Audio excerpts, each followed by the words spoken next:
My name is Mr. Lundy.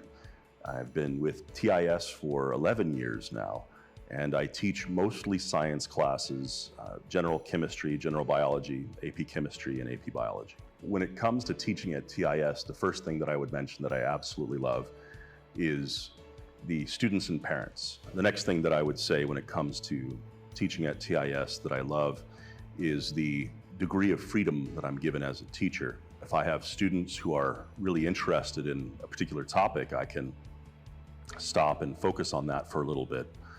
And I am able to assess students on their abilities, not just to memorize and pass a test, but to think critically and to grow as individuals. Well, I was born with a genetic disease. I'm legally blind. And certainly that's been a challenge and still is a challenge in life.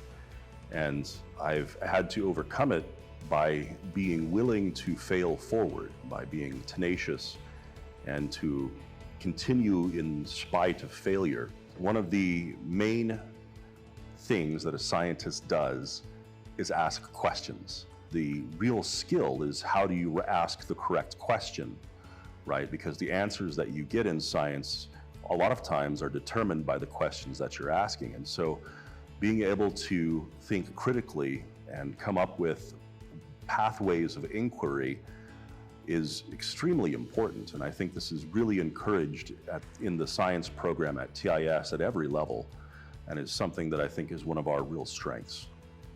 The science fair at TIS is an annual event, usually happens in late November.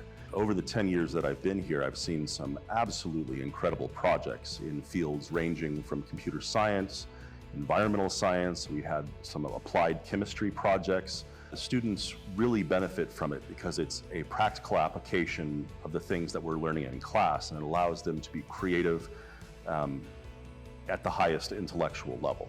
I think the best thing about science that every student should be able to walk away with is the ability to think critically and to think through problems. You know, if you are able to very clearly see problems and see situations around you, and you apply a kind of scientific way of thinking about it, you can miss a lot of the pitfalls in life, just in general. And so while studying science is, I think, the very best, even if a student's not going into a scientific field when they leave us, hopefully the skills that they've learned in the science classroom can be applied to other areas of life that will really enrich them and allow them to prosper in ways that they might otherwise not.